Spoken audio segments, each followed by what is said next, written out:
नमस्कार, मी सनी आमले. माझे वडील रघुनाथ तुकाराम आमले.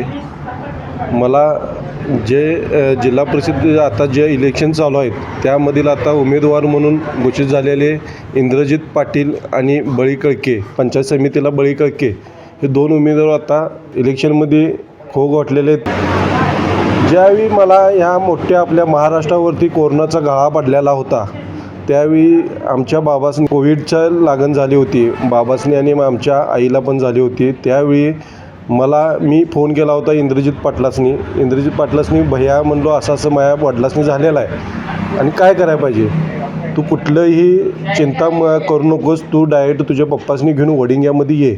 आणि स्वतः तिने तिथं बेड लावून स्वतः खांद्यावरनं ऑक्सिजनची टाकी आणून आमच्या बाबासनी तिथं ऑक्सिजनचं बेड तयार करून त्यांनी एवढी सोय जबरदस्त केली आणि त्यातून आमचे बाबा बरे होऊन 5 ते 6 दिवसात घरी आले.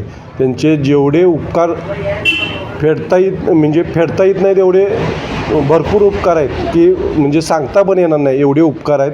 आणि त्यांचे आमच्यावरच नाही पूर्ण गावावरती कुठंही काहीही होऊ दे ते जातीने म्हणजे पूर्णपणे तिथं उभे राहतात असं त्यांचं हे आहे.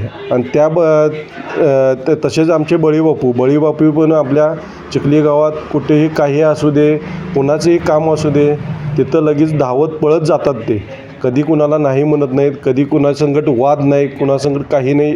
ह्यासाठी मी सर्व लोकांना, आमच्या चिखली ग्रामस्थांना, वडिंग ग्रामस्थांना सर्वांना विनंती करतो की यासनी दोघांना पण बहुमताने निवडून द्या ही मी विनंती करतो.